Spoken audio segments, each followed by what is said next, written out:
Is that the love between a man and a woman, or the love of a man for a fine Cuban cigar? I bring you love.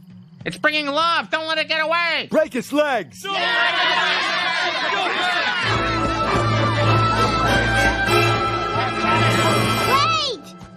You want an alien? This is your alien. Hello, children. I bring you love. It's a monster! Kill it! Kill it! It's not a monster. It's Mr. Burns. Oh, it's Mr. Burns. Kill it! Kill it! No, let me. No, Rose, they are not breathing, and they have no arms or legs. No, that's not part of it. Where are they? You know what? If we come across somebody with no arms or legs, do we bother resuscitating them? I mean, what kind of quality of life do we have there? I would want to live with no legs. How about no arms? No arms or legs is basically how you exist right now, Kevin. You don't do anything.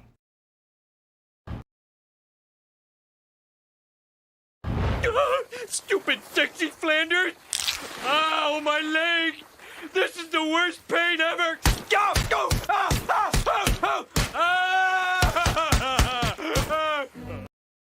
Bancroft, what's going on? Yo. What's happening? What is happening? I'm feeling great, Rob. I'm feeling pumped. I'm ready to go. Just finished work. Dude, I don't know what's matching me. Oh man, I feel like dog's ass right now. I just feel like I'm gonna puke. So let's see how that goes. That could be a lot of fun. But if you puke on stream, that could actually be good. Our Pion levels have fallen asleep. That was a great stream. Was that stream of the year? Kind of had to be, didn't it? I enjoyed it immensely. You did something today that you never do. You actually gave me heaps of topics that we can talk about, which is amazing. Thank you. Oh yeah, I'm a. As our Prime Minister once said, I am a suppository of information. Lovely. I did actually say that. It doesn't surprise me. Which one was that? That was Abbott, Tony Abbott, the guy who ate the onion. Oh yes, yeah. He's a speedo guy. All right, let's say hello, chat. We've got Jav Styler in the house. It says, hi, I've been more vocal in some of the comments sections in the last couple of months about shadow banning networking and the anime manga comments, or overall just how to improve streams. Good, man. Good. Get more vocal, Bancroft. Yeah. Oh, yeah. You're telling me to get more vocal. I feel like I'm pretty damn vocal. I feel like I'm probably too vocal. Did you see that someone paid Shoe Head $50,000 to be quiet for a month? I don't even know who that is. Who's Shoe Oh, she's got like a gazillion subscribers.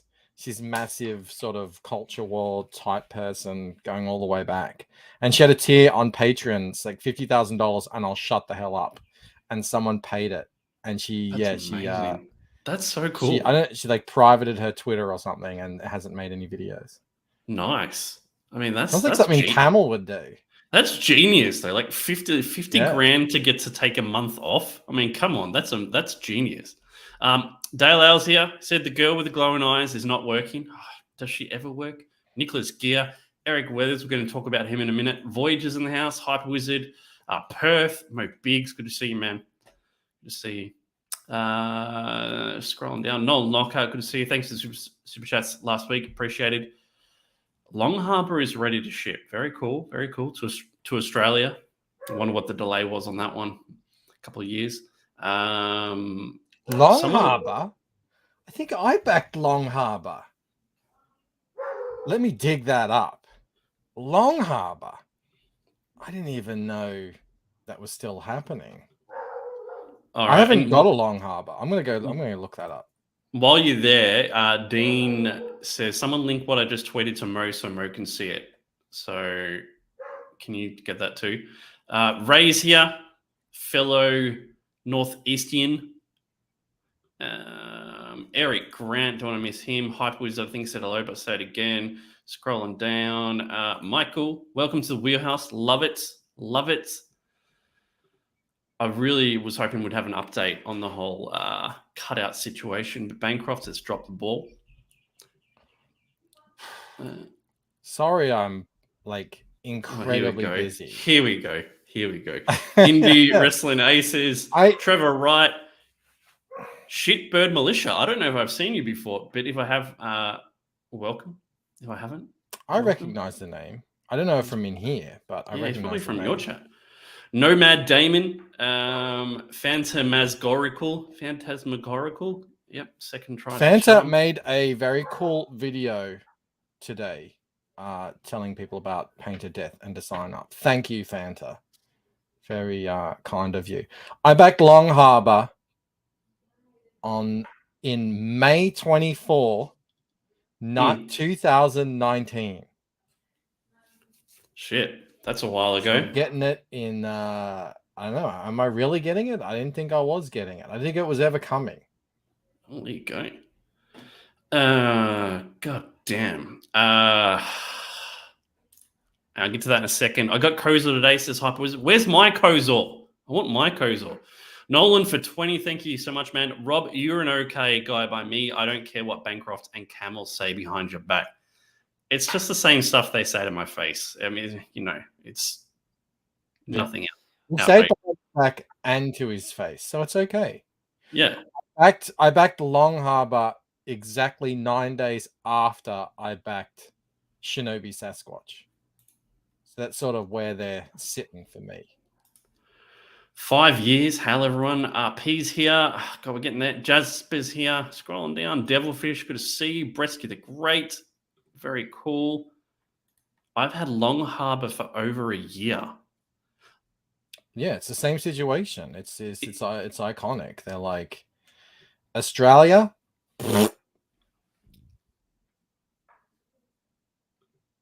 That's unreal. I can't believe that. I mean, I can believe it. We've seen it recently, but that's some bullshit. Mo says, I can't believe Rob titled the stream as a question to the chat and then Gate kept my answer. I didn't see it, Mo. I didn't. Shut that dog up.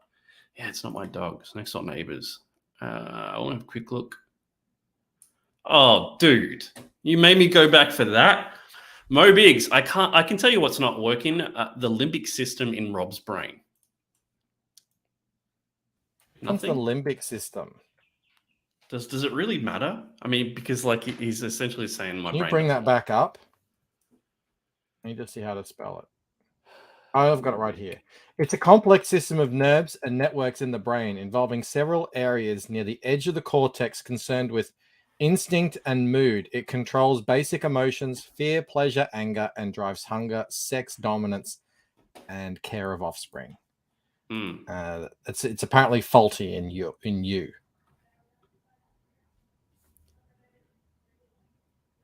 This is Dean's thing. Yeah.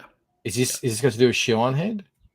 I don't know. I mean, yes, I'm aware of Nala's OnlyFans page. Yes, I support her choice. I'm not her only boyfriend, I don't own her. A storm is coming for misogynists like you. That's Timper. Is everyone else terrified?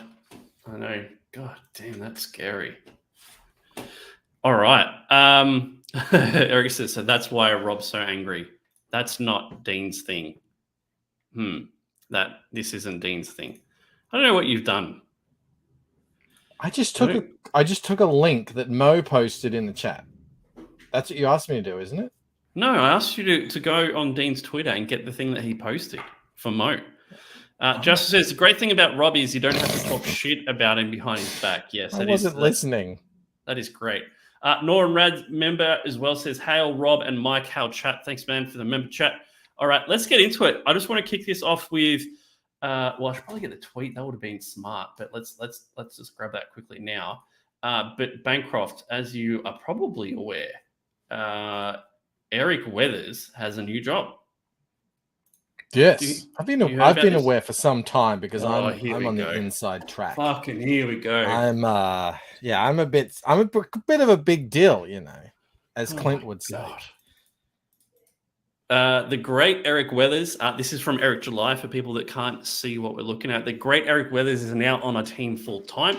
Eric says, Eric Weathers says, it's official. As of this week, I'm working full-time with Eric July on the Rippaverse team, lettering, design, artwork, and more. There are some legitimately incredible things coming this year. That's really cool, man. That's really cool. I had no idea that was the case when you said you were in talks to get a job. So that's really sweet. What do you think, Mike? What did you think you'd be doing for him? I didn't think it was Eric that the job was coming from. I just thought it was just he told us it was. Did he? Aren't you in that room? Maybe you're not. Yes, you are in that room, aren't you? Yes, you are. You just obviously you don't read anything. I'm too busy making funny jokes, I guess. Yeah. That's what it is. Yeah. Congrats on Eric. I mean, I don't know. Like, that's pretty awesome. I never heard of that happening before. Like, that's how big Rippaverse has become, I suppose. You can just hire people full time to do graphic design stuff. You hear of like Ethan will need a design guy for odd jobs here and there, but it's all just whatever, it's on commission, whatever it is, however it works. It's casual. It's just work for hire. This is a full-time job. Jim says, give him a break, Bancroft. The man is inventing the wheel. I mean, Jim's got a point. Relax. Jim's got a point. Oh, you wait till I Congratulations, Eric. He did say that he will still be able to letter CG books, but it'll be more like as he pleases, I reckon. He won't have to take every job that gets thrown at his way. So I guess I probably should I know which job he's going to get rid of first. Seems like that joke we had running there for a while might have been not a great thing in the long run. Yeah, this is Dean's Tiger Blue. That's going to backfire on you. Oh, that's fantastic. Yeah, very cool, Dean. What? Using texters? No. I say texters. You know what I mean? Copic markers. No, you know what I mean? That doesn't look like Copics. I would guess it does. No, it does. I can see up Nah. on the sword. Yeah, it looks like Copics to me. Oh yeah, okay. The sword does look like Copics. I'll give you that. Yeah, it could be. It could be. Really cool, man. What are you doing with that? Is it like a commission, or you just wanted to draw some Tiger Blue? Anyway, one other thing I wanted to talk about was I know this has been covered to death, but how insane was this this contest, the Camel Moon contest? And I hate praising Camel because he's mean to me a lot. He's so nice to you. Is he? I mean, remember how nice he was on the relaunch of the video game show? God, that was brutal. Like going around to your friend's house and getting punched in the face when you walk in the door. That's what it was like. It was horrid. Yeah, but like seriously though, like he's made $30,000 so far, and of that $30,000, that's not all profit, right? So that's not money he's actually made. But he's offering a $1,500 art contest prize. That's insane to me, man. I think that hats off to him. That are some big brass balls, and there's no way that I would do it. What about you, Mike? Would you do an art contest? I would. I have this theory. I think you should. Yeah. Like there's so many different things you can do in your world, and you've got that trading card set out there now, so people can see all the different it's actually very similar to Boots and Heels in that sense. There's lots of different cool, interesting characters. You should, but yeah, 1,500 is like ridiculous. That's legit. Yeah, I kind of think with art contests, this is my own personal take, that it has to be a minimum of $500. I think if it's less than that, it's kind of like, well, it's kind of like you get what you pay for. When I used to do t-shirt competitions, the first prize was usually around 2.5, and even then you'd get out of the 100 to 200 entries, you'd get a majority of them would not be in contention. But with that kind of prize money, you're going to get a decent percentage of good professional quality, and that's what he really needed. Like, you need, if you're going to spend that kind of money, you need pro quality entrants, and he got a bunch of them. He got at least, I'll say, like between 5 and 10 out of 30 odd. It's pretty good. Yeah. Lord Raven was one of them. Yeah, that was great. That God, could you imagine that on the cover, Ravenous? God, that would have been amazing. I think Preston absolutely killed this piece, man. Like, I was saying that if I was Camel, I would just get 3 other covers like this and have like 1 to 4. That'd be sick. But yeah, this is incredible. Well, I mean, you don't want to like overdo it. I mean, one at 100. It's sort of it sort of starts to wash down the original. I like how he's got I just noticed this. He's got the purple under ambient light. I'm doing that as well on the cover I'm working on for him. So that's a good little tie-in. Did Nolan buy this? I had to snag that piece quick. Yeah. He got Camel's getting the original. Yeah, but Preston did put up, because he did a sketch of it first. Yeah. But it's a Preston sketch. It's very good. It's a black and white 11 by 17 original art. And I think it went for about $400 or $500 or something. And you got books as well with it. Yeah, nice. And Nolan did snatch that up. Super fan as he is, Hal Nolan. Was this your top pick, Mike, as well? Yes. Yeah, it is amazing. It was, for me, it was between this, Shant, Dan Lawless, Alan Alonso, and Peter Orchard. But this one, I think, ticked all the right boxes. Oh God, I had it. Oh, there it is. Yeah, I keep coming back to Preston's. Obviously, he's my first choice. I thought that was the amazing piece of the competition. All the other, there's lots of great ones. Dan, Shanth, like you said. I keep coming back to this one though, Bancroft. Yeah, that's Alan Alonso's. That's yeah. What's his Hal Comics? Yeah, Hal Comics. I don't know. There's just something about this piece, man, that I think is really cool. It's just action packed. I think Fowler said it just spot on. This would be a perfect pinball game cover. I said it would be an amazing puzzle, and it would be. But Camel is like, puzzles are gay. Yeah, I mean that's fair. Justice says no focal point. Colors pop. That's messy. Fair enough. All right. Fair enough, bro. Because Jim says, you got a colorist? This is a member chat, or just counting chickens before they hatch? What's that referring to, Jim? I don't know what you're talking about specifically. You got a colorist, or just counting chickens before they hatch? Do you have a colorist, Rob? Kind of. You've kind of had a colorist for about 6 months now. I can't even keep up with what you're. There's 2 that I will use if they're available, and I've got a third person doing a test piece for this Swift Shock book that we're working on. If that's what you're referring to, Jim. Oh yeah. Yeah, that's what he's talking about. I didn't know he was talking. He was a member. Obviously, he is, because he's got a membership name right there.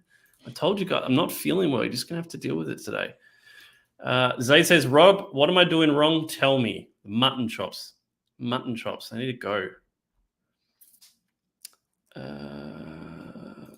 Joe Ball? Is that Joe Ball? Preston is an awesome artist to work with. Hope to get him another piece in the future. Yeah, man. It's amazing. Amazing piece. All right, Bancroft, what do you got for us? I don't know. Did you write down what I sent you? Yeah, I've got it here. That's all I got. I don't have anything else. All right, let me scroll up here. We should probably start with what we titled the stream as. That seems like a pretty broad, big topic that could go anywhere. I'm interested in hearing what the chat says. I obviously have my own opinions. But first and foremost, let's just give a massive shout out to Jim Cox, the legend. Absolute legend. 5 memberships. Welcome, Jaro, Fallout Zone, Sumo, Thori. I love seeing Sumo getting gifted. It's getting a little bit back. Yeah. Hard work. Yeah. Improbi. Is that it? I think that was it. We've got a lot more people have popped in. We're up to 60 now in Bancroft, so we're heading in the right direction, which is great. Ryan Blue Thunder's here. My beautiful dark twisted fag tree. Angela Curry, Jaro. Fowler's in the house. He was good on the show the other day, man. Yeah, I think Camel's going to get him on for a segment for the game show. We didn't actually get to the discussion about limited run games, but because he knows those people, so we might do that. Okay, so the topic was we could talk about the CG ecosystem, how it's growing, where it's shrinking. That is your topic for today. Yeah, so you just talk about that. No, we're not doing this shit. You talk about that. Let's flip this around. Well, yeah, look, I mean, I think we can all notice that there's been some big changes. Especially if we look over the last 2 years. I mean, you go back the last 5 years, obviously, but even the last couple of years, which is sort of like that we're talking, from, okay, we're really entrenched in COVID to now we're kind of out of it. Interesting things happening. The Ballers is getting to be quite a big show. John Malin's streams will, I think, soon be getting 1,000 people in there. Yeah, he's right on the cusp right this now. Is the thing that we've always said, like, we need more people who can do that, but also sort of stay in CG. So there've been people who have done that, gone off and done that. Well, I wrote it, Jasper. I gave him that word. Tug and Yellow Flash and who else? Other connected people. And then there's there's people who are sort of like in the same realm. But that's great to see someone from within CG get to that point. Shane back at 500 people in his streams. Mandy 200, 300. Crazy. If I'm not streaming against anyone, I can hit 130, 150. We nearly got 100 in here, Rob. I know, that was crazy. Camel, when Camel Knights comes back, we had it up to like 250, 300. So there's professionals as well, like professionals. It's gone doing fucking really good. Kelsey and Patrick. PTP, yeah, crazy. Mo would be like, what? I know. Yeah, PTP is getting consistently 200 people into his shows. Who else? Aaron, Graham. A lot of these guys are like, their channels are really starting to find their feet. And if you think about it, like, everyone, you want it to happen now, but when you think about think about who I'm talking about here. Malin's been doing YouTube since almost the start, probably 3 or 4 years now. It's finally all really starting to happen over there for him. Shane's been doing it for 3 years or something. I think with Malin, like, if he followed all the how to do YouTube properly with the videos and the shorts and all that shit, he'd be massive. I think he's got that charisma. I think he'd be able to smash that out. Well, I think he definitely is growing. He's growing. Yeah, so that's a really exciting kind of front where I think things are starting to like turn now. But the interesting thing with that is it all comes with a caveat, and that is Ethan's viewership sort of sits around between 1,000 to, I don't know, what is it, like 1,500. And so that's sort of his like core viewers. He doesn't really do short videos anymore. So that here's the question is, how many of the people who are watching, the 1,000 people who are watching John, or 500 people who are watching Shane, or really anyone out there, are the same people who watch Ethan's show? And I remember Leroy used to warn against this. He said, it's not good enough to just only try and capture other people from other people's audiences. You've really got to build your own. Yeah. Because we noticed that, okay, when Ethan's live, it's like our live numbers just 2/3 just gone like that. Exactly. Yeah. So you really got to find a way, like Ethan did back in the day with those Star Wars videos, like your boy Zach did back in the day, being Spicy Zach, to find your own people. How do you do that? That's I think the big test. That's the hashtag same 100, right? There's a lot of audience overlap. All right, I want to share my channel. Lots of great get comments in the chat. Yeah. McShort says, freaking YouTube, I'm just now notified this stream is going. What the fuck? Yeah, YouTube's so strange sometimes. Jim says, need more clickbait. Clickbait's good, but it pisses people off too. Jasper says, good for them, but those channels are too freeform for me. Jasper likes things. I'm with Jasper. I prefer it as well. I'm not a massive fan of the let's just hang out whatever shows. Sometimes I'll enjoy them. Most of the time, I like the formatted shows. That's just me personally. I'm in the minority because those shows are doing gangbusters. Michael says Shane's branching out with his gaming streams and a new show with Mandy coming up. We'll talk about that in a minute. Engineer Wrecker says Liam still sucks. Mo says, I'm not surprised PTP has found success on YouTube. Does anyone remember Fred? I don't know Fred. I can imagine who Fred is like, though. Nolan says, I think Aaron, Kelsey, and Brohawk show will do well if they stick with it. Chelsea streams more than me these days. That's concerning because, Kelsey disappears. And I really, I worry when people stream a lot that they're going to get burnt out and disappear for a while. And I'd rather have Kelsey once a week consistently for a year than have him full on for 3 months and then disappear for another 3. That's me, though. But when you say disappear, he goes off to work. He goes off to, work on comic books, be the artist that he is, extraordinaire. Mike thinks I hate US Assassin, which is hilarious. Ethan tagged into Anna's Star Wars fan base, which is how I found Ethan. So many people found Ethan through kind of Geeks and Gamers stuff, like or Star Wars sort of stuff. But back in the day, Ethan was like one of the top guys covering Star Wars. So it was, I used to love those friggin' videos. I used to watch every single one of them.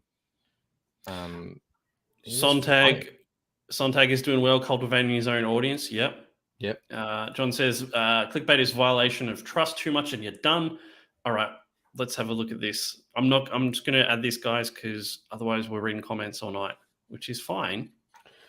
So I said I would start taking this YouTube thing seriously this year. Bit of a New Year's resolution.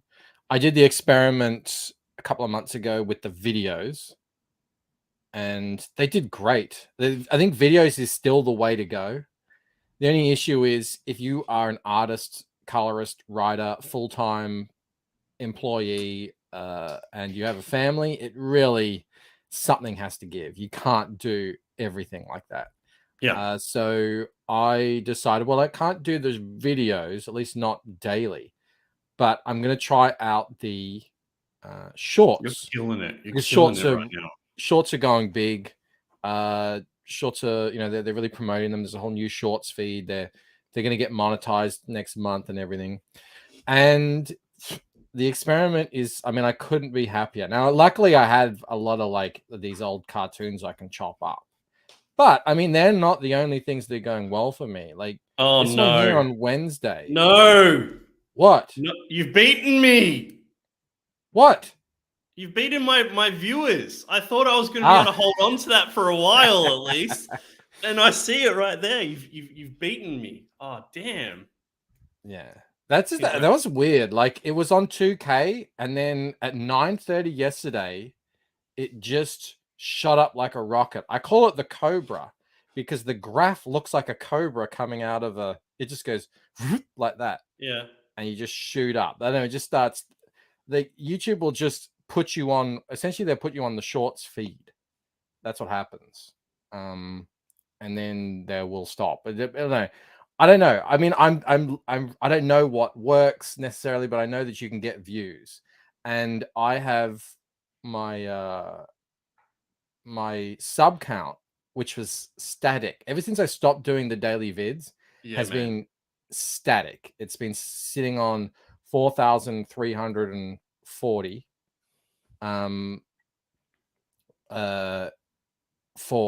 Since I stopped. I start doing these again, and in 8 days I've jumped up 60 subs, and I think it's snowballing too. Like it's starting to, you can like it. When I started, it was like hit and miss. Like this one only got 300 views. It's not any different to any of these. It's just now they're all like they seem to have their own steam. There's one giant difference, but yeah, I see what you're saying. Dave says, is streaming once a week enough to grow your channel? Yes, if you're doing shorts or videos. If you're not, then no. Is streaming once? And here's the issue. Here's the issue with the streaming. Okay, streaming is great. Now, like, don't get confused. Having lots of views and shorts and getting some people who watch shorts, it's cool or whatever, but it isn't the same as building a community of people who will support you and support other CG books and whatever. Like, it's not the same thing. I don't know if you can make any money off it yet. No one really knows because they don't know how much they're going to pay because they're going to introduce ads into these things. But you run into the same issue. The people who are watching streams are already watching. The people who are going to watch your weekly stream are the people who are already watching streams. They're already watching everyone else's streams. They're watching Ethan's. They're watching John's. They're watching whoever's. They're watching ours. Yeah, so it is part of that same 100 issue. We have to find a way to maintain and give that community of people who do enjoy watching streams everything that they want, while at the same time trying to bring new people in. And that's sort of what I'm doing here. Like Shane has been doing a fantastic job. He does pretty much daily videos. I don't know how he's kept that up, but he does great with them. And I think, like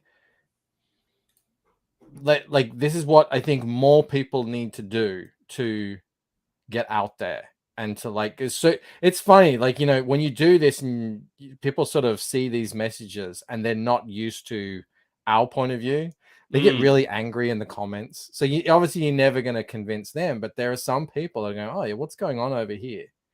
And we did meet some people who ended up coming into the streams because they found the shorts, which was cool. Yeah. And it also, like, when you have those people going off in the comments, it also makes the people that believe this side of things to double down, which is good as well. Mo says Bancroft shorts are either highly entertaining animations or him filming his TV. There was only once. I couldn't find the content I needed, but at the moment it's either these animations or just, basically like the stuff that I will cover sometimes on streams. Slavic One says, I enjoy watching this show because you actually do things besides reading articles from Bowding into comics like everyone else does. Yeah, I mean that's we do try to do that. We try to do different things. That's too long. Will there be a 15-second ad with 30-second short? Dude, I'm concerned about that. Like, I like shorts. I like watching shorts. I like seeing and finding new people through shorts. If there's ads on shorts, I don't know how that's going to go. Like, it's every I don't know the exact number, but it's like they come in blocks. So essentially, I don't know how many shorts it is. 5 or 6, and then an ad. 5 or 6, and then an ad, and then everyone in between that block gets a cut, essentially. Right. Oh, that's cool. Justice says, I hate seeing so many channels cover these topics, but different strokes. Yeah. I mean, that's the thing. Like, Ethan does read all like the mainstream news. So like for me to do the same thing that Ethan does is kind of pointless because he's better at it than me. Everyone has to find, if you're trying to grow YouTube, and for me, growing YouTube and growing our businesses and growing CG to an extent are all interrelated. Like, that's the whole point of this. And like the proof is in the pudding. Okay. So I did a little bit of research before diving into this. I didn't just go in cold. I watched a whole bunch of stuff on what works and what doesn't, the different kinds of videos you can do, where people go wrong. Like, Camel was doing shorts of his streams that he would cut down, just like really funny segments from Camel Nights. And they were hilarious. These are great content. But I said to him, no one's going to watch them because they're not evergreen, like how-tos or, sort of points being made.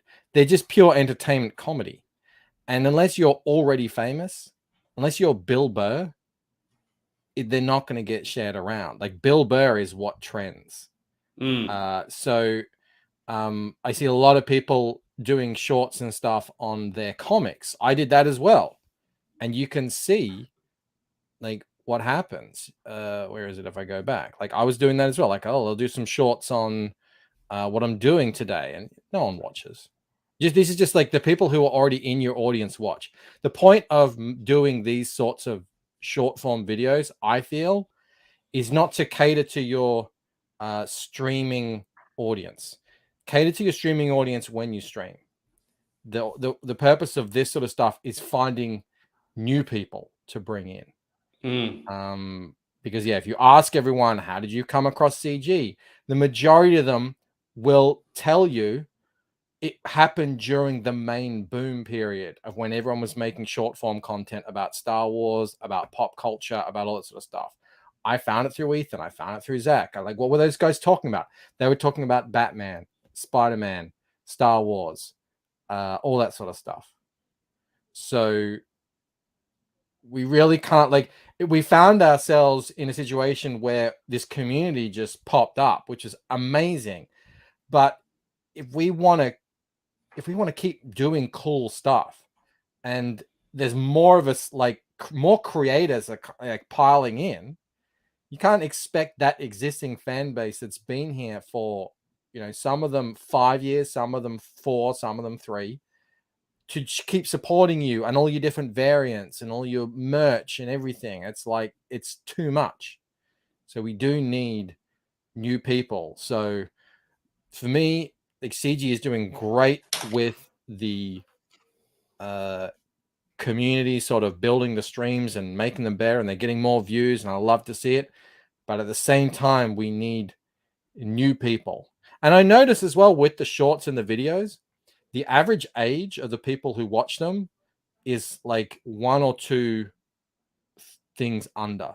So my streams, it's like average age is, my age, 40 something. But on the shorts and the videos, it's 20. You get the 25 to 35 range people, which is what you want. You want to have young people come in and discover that, oh, look, there's cool stuff going on.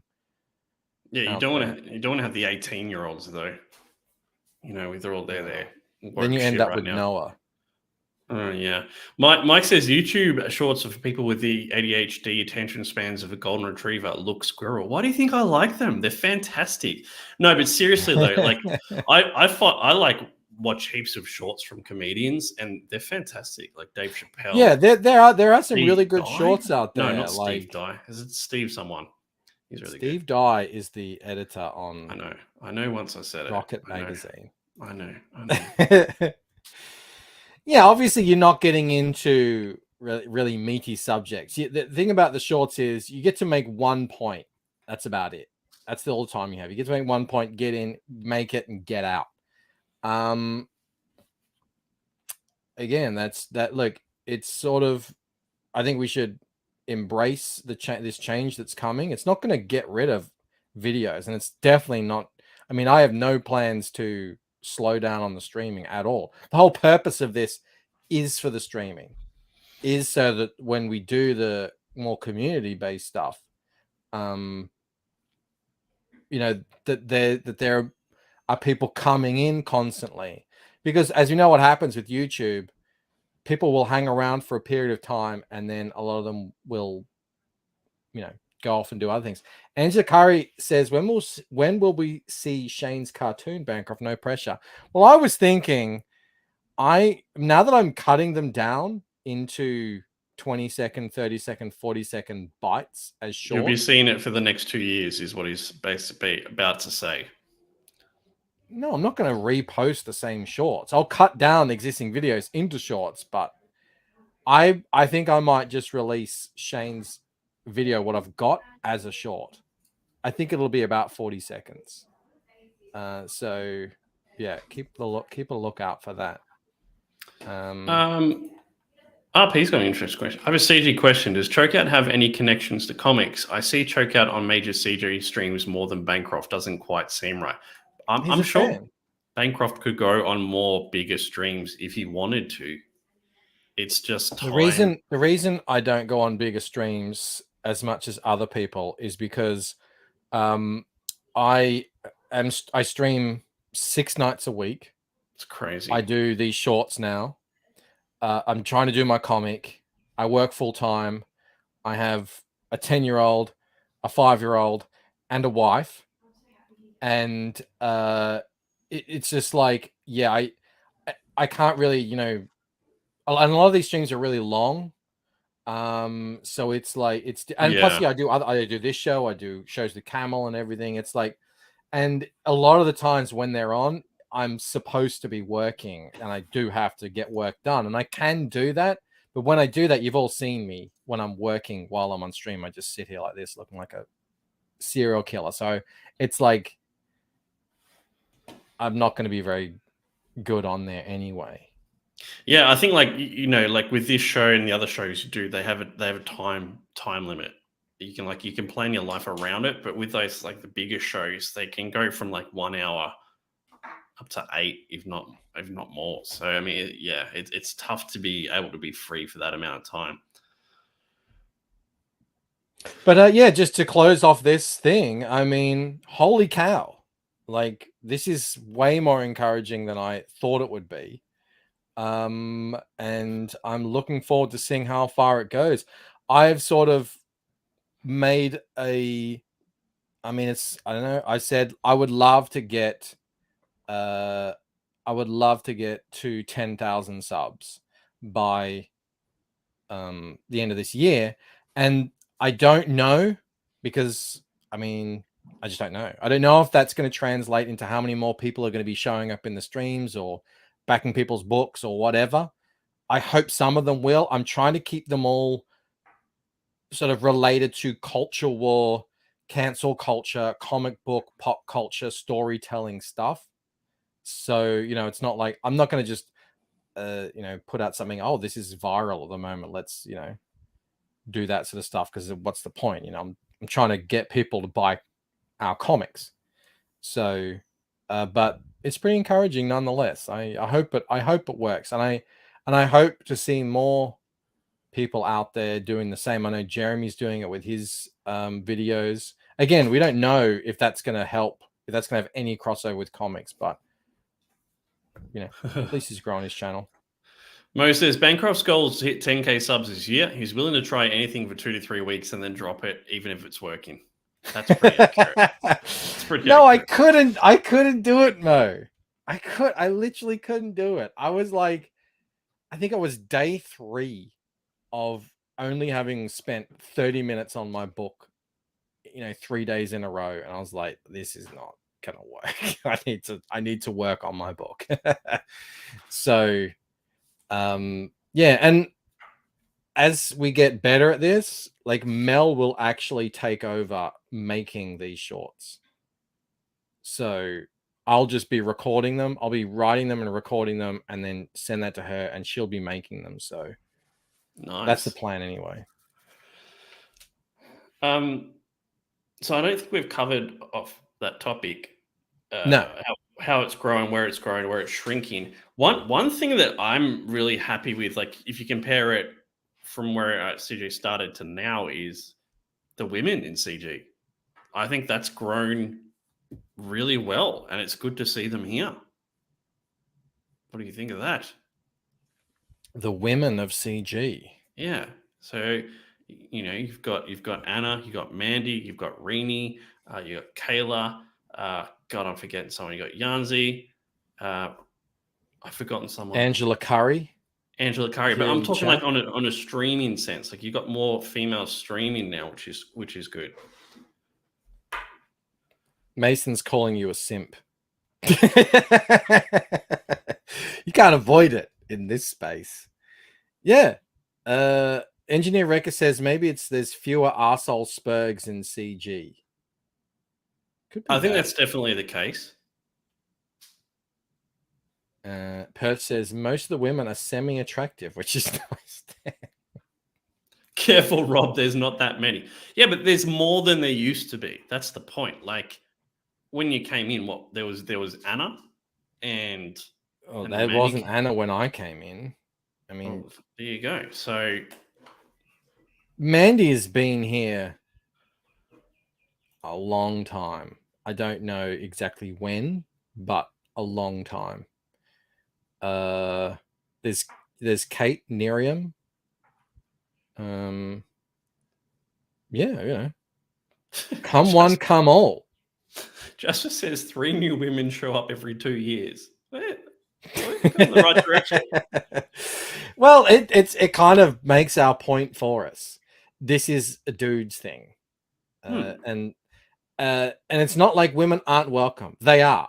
In fact, they're very welcome, and you can see they do very well wherever they go. Just like in any male-dominated hobby, they're very welcome. They become sort of like ooh, look at that, it's a woman kind of thing.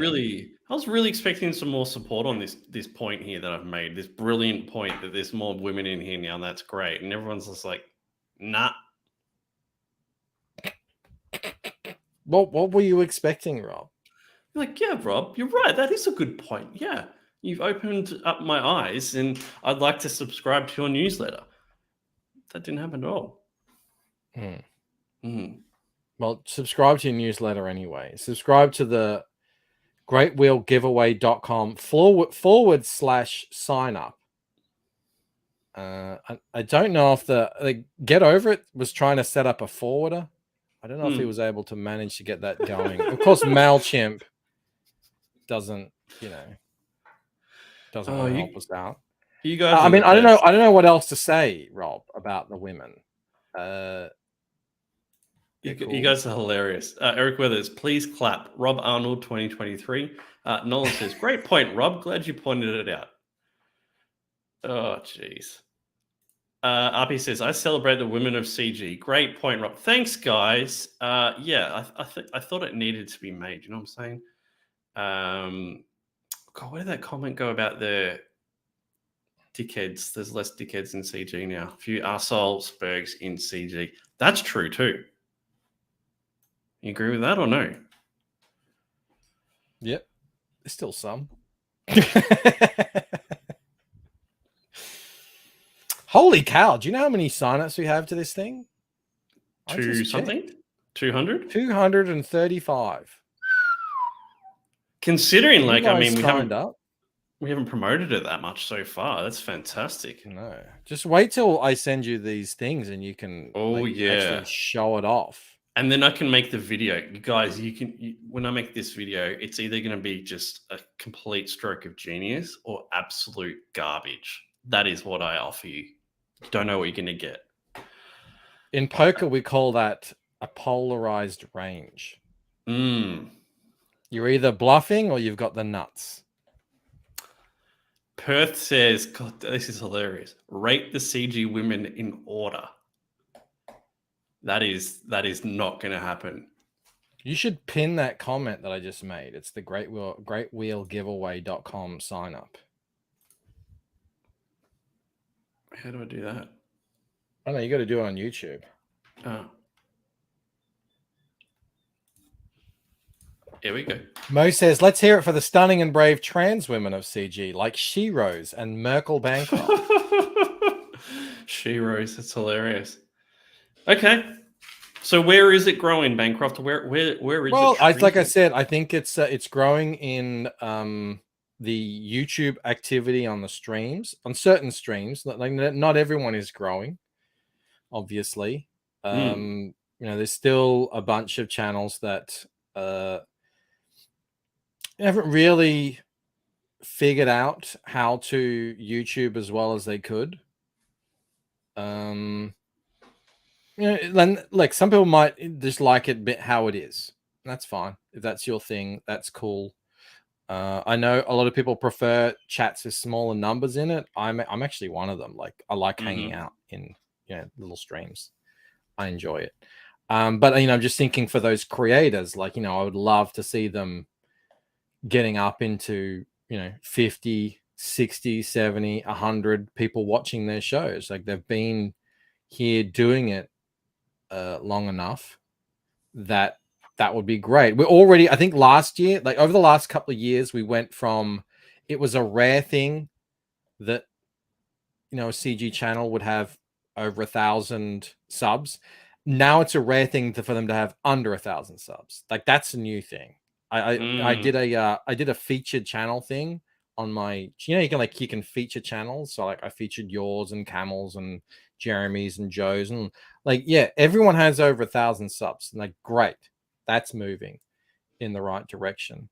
The actual, if we get to the actual Comicsgate books, there's arguments to be made here or there. There's been a lot of hurdles. There's been setbacks. Some people are doing amazingly. Others not so much. I mean, I think that's probably the market. What do you mean? Expand upon that though. Who? What? Well, look at Reenie. Yeah, Reenie, who came into CG a couple of years ago, asking to get on our small streams, is now a power player, and who's got 150,000 on her book. PTP is like crushing it. All those guys who the ex pros, like I say ex, the guys who came from the mainstream, they're not ex, they're still working pros. Like Aaron Lopresti, Graham Nolan, Andy Smith. They seem to really be on a hot trajectory. The guys like Shane, John, Ethan, to an extent, your boy Zach, but I mean, he doesn't really get involved with the streaming as much. So it's like those guys, and Ethan made this point the other day, like those guys, the growth of their channels has a direct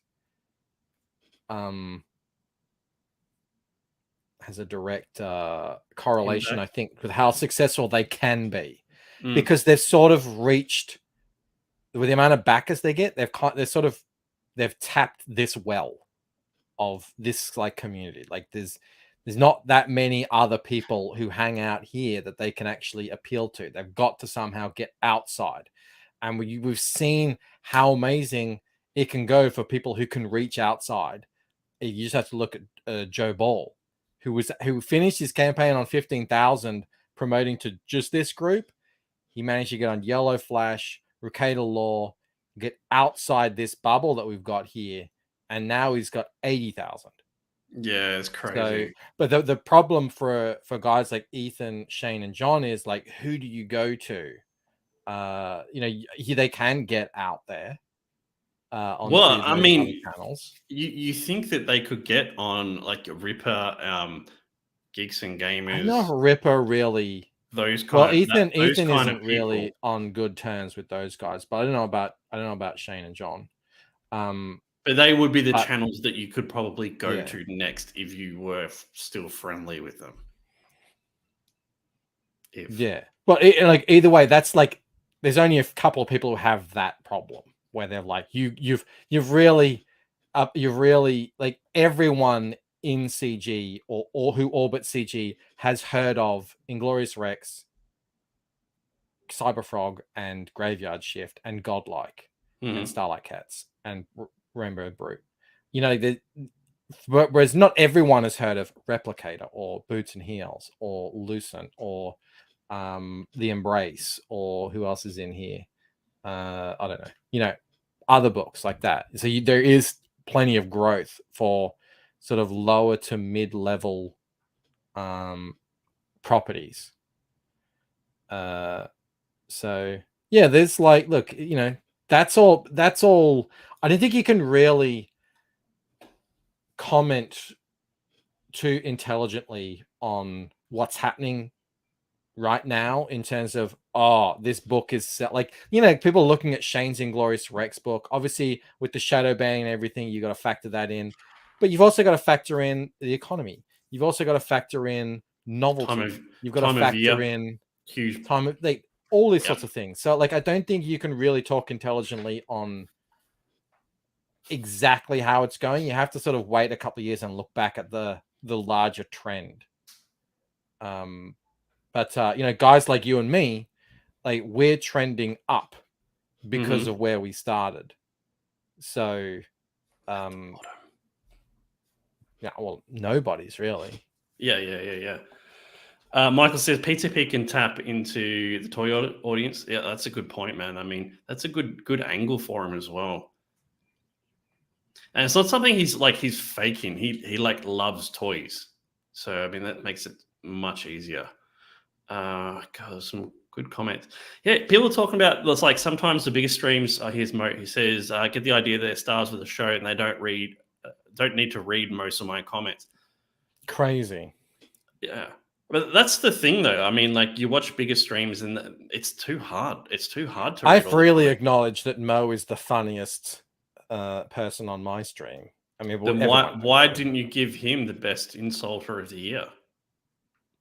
I gave him funniest. See how your story doesn't check out? I don't know if I find that particularly funny. Yeah, PTP went on as Hot Toy Show, promoted Last of the Seekers. That's cool. Yeah, really cool, man. Really cool. It's good to see these guys getting outside of the CG as well, which is really cool.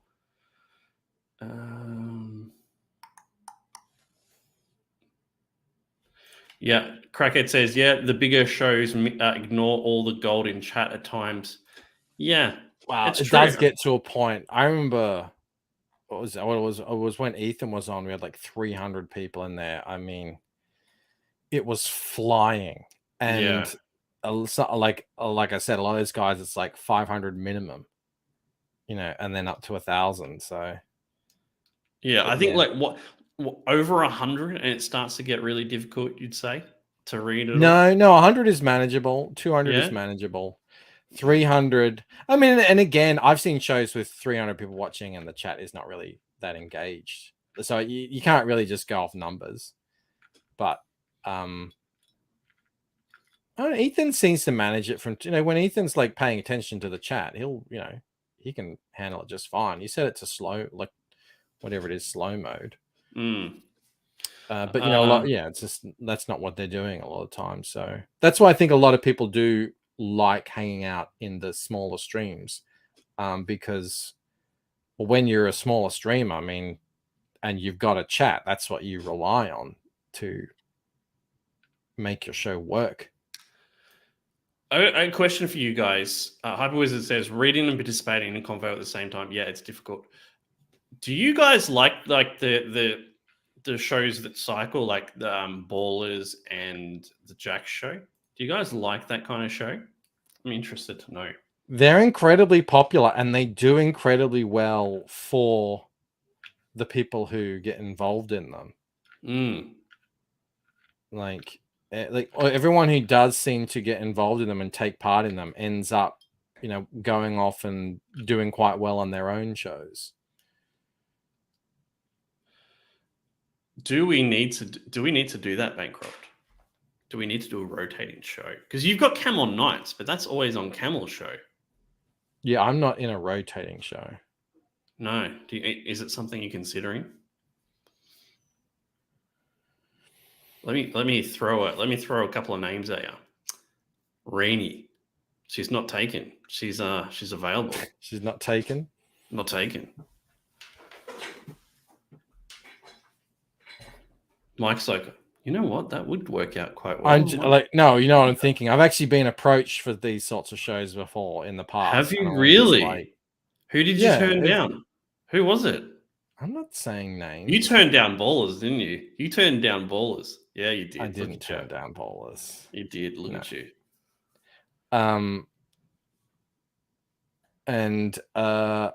No, my answer was, look, I'm not looking to do more shows. If anything, it would probably be like trying to do less if possible. Because I'm already streaming every day on someone's channel. And 5 or 6 of them on my own. I did leave CG Team, but CG Team wasn't a rotating show though, Eric. That was your show. And that was a similar thing. That was just like, I can't make it work. Voyager says Rini has her Wednesday show. Yeah, but we're talking about shows that where every person who's on it, each week it rotates to a different person's channel. So that's where the Ballers, the Jack show. Oh, Crackett says, yeah, we were approached by someone to do a rotating show. They didn't ask you, Rob? Oh. Are you surprised? Come on. It's fucking insulting. Jesus. Still traditional art. I only watch Ethan because of the news of what's going on in CG. Don't care for shows, to be honest. That's fair enough, man.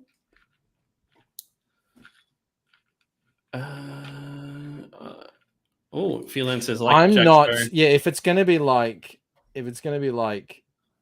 5 or 6 hours of just getting drunk, though, I don't have that kind of time. I kind of feel like the shows are kind of like a movie, 2 to 3 hours, ideal. I don't know. People love them. People stick around. They keep big audiences. So it might be worth doing. People make a lot of money off them. They're popular. They grow channels. We can't poo-poo them, even just because it's not to your personal taste. There is something to them. But I mean, if we did a rotating show, what would we do that's different to the other shows? It'd be the same thing, wouldn't it? We just talk about funny shit and clips and drink. I guess so. I mean, what else can you really do? Yeah. Professionals, yeah, that's another one. That's going really well too, man. That's doing really well. I think Reni's trying to put together a rotating fantasy creator-based show. Okay. I want to know. I want to know who it was now. Are you going to tell me later or no? Oh my God, Rob, you're like a clucking hen begging for gossip. I like to know.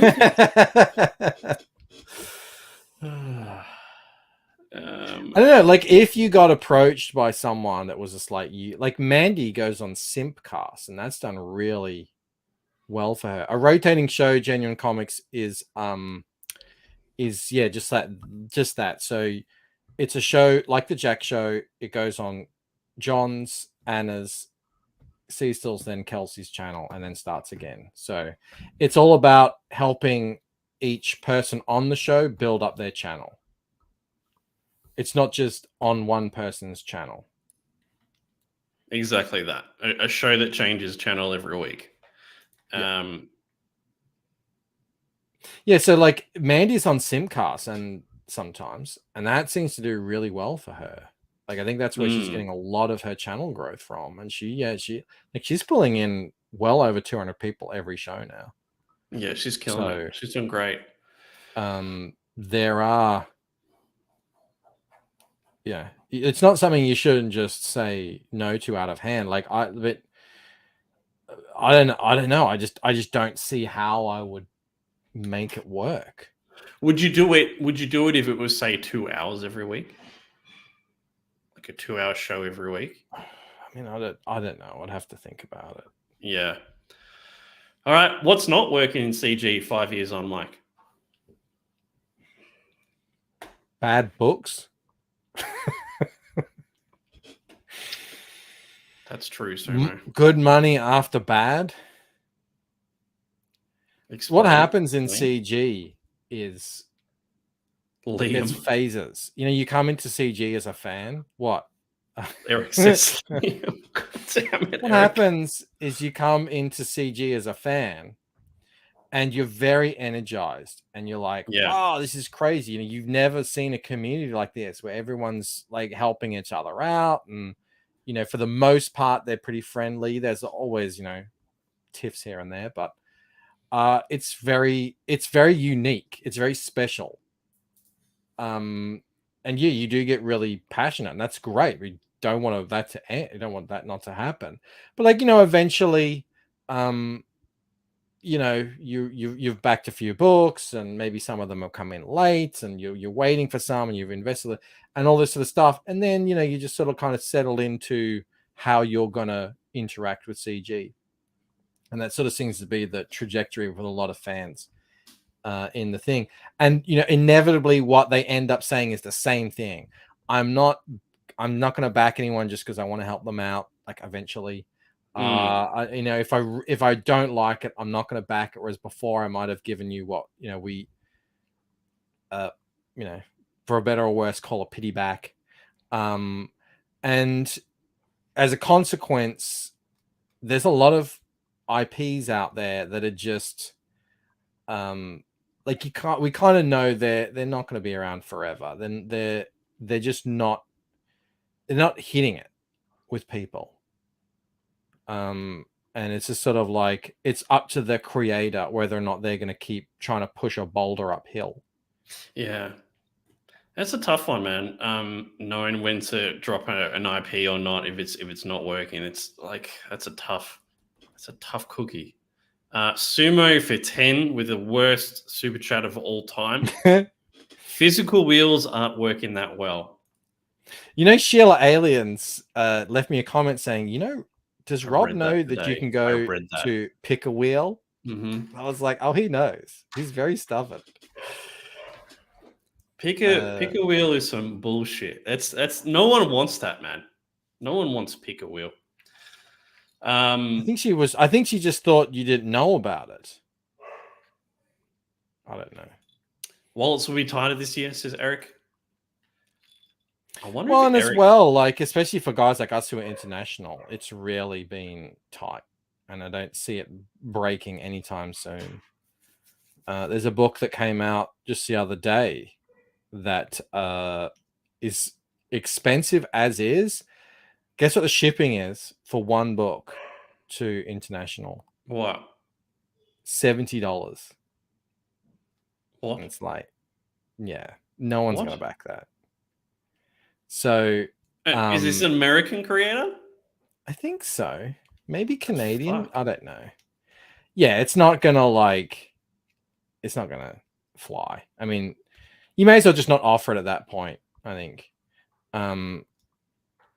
So yeah, but I just think in general, yeah, economy, just the general feeling out there, inflation. Yeah. It's gonna, yeah, you know.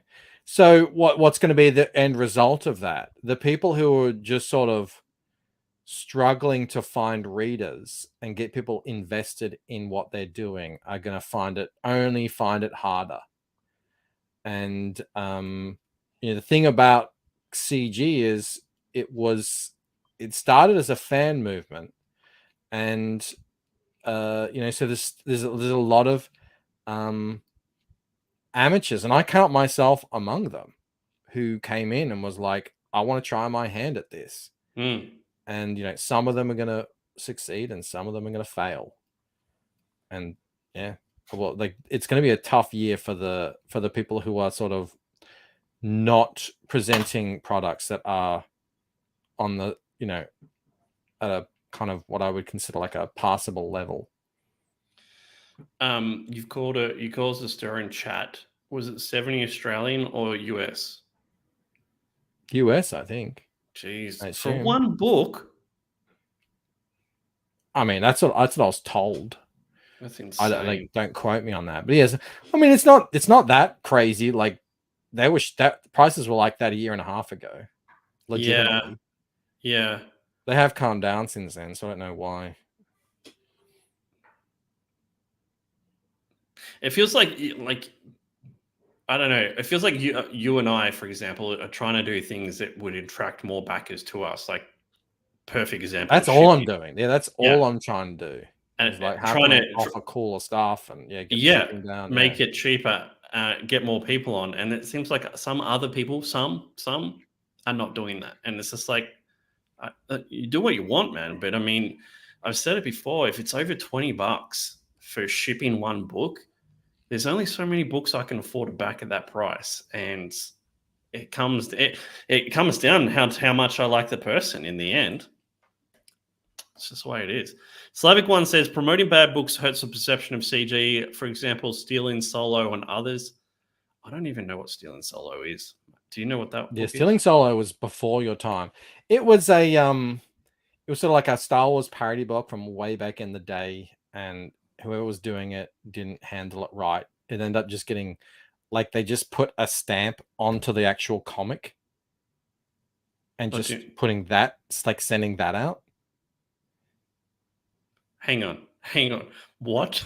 They stamped the actual fucking comic and then sent just that put in that the mail. in the post box. Yeah, and so then like people were getting just like mangled up pieces of paper. Yeah. That is, that's incredible. That's incredible. That's like magnitude step down from the sandpaper envelope with no bag and board. Are we talking Death Shroud? That's interesting, because that's a banging looking book, man. But there's stuff around that. But that's crazy. I don't want to name names. Justice says price needs to come down. Samedi said it. All books are not $25 books. I agree. I've said it before. Like, if we use Ethan as the basis for a $25 book, you have to consider what you're getting for that $25. People that's going to complain, it doesn't matter because it's late. But you get a lot for that $25 investment. So if you're not Ethan, which all of us aren't, you need to make sure that your book has some sort of equal value to that, in my opinion. Do you agree, Mike? I mean, equal is probably not the right word to say because everything's subjective, but like, make an effort, I think. Well, it's not, look, do what you want. It's your business. Yeah. Do what you want. But stop doing stupid shit. Though. Just understand, like, or at least, I hate telling people what to do, but I love it. I know you do. You love it when you can trick me into doing it as well. Yes, it's great. Do what you want. However, don't get butthurt, especially at customers or potential customers, when they're like, no, this is not value enough for me. Or like, oh, I'm not getting enough support that I should be getting. Well, look at where you sit in the field competitively on price, what you're offering, be objective about the actual product, the art, and all that sort of stuff. Yeah, just don't get butthurt. Really, do what you want. Yeah. Just don't get butthurt. Yeah, like for example, right? My Replicator 3 is 32 pages. I didn't charge $25 for it. It was 15. So I mean, I think like you have to think of it that way as well. I know what book it is. It is Death Shroud. But Death is 300 pages, $40 with free shipping. So yeah, there's that. Slavic one says, why do all books have to be 50 pages plus? It seems like people are afraid to do anything different from what Zach did at the beginning. There's not, though. There's lots of different size books. Yeah. I think that's the way it's headed with what we're doing. Is like people are just sort of giving customers what they want. And anytime we've asked, like that's sort of what people want the majority of the time. They want less the sort of 22-page floppy length, more the 48-page perfect bound, or at least, that sort of size. It's just what they're looking for in this space.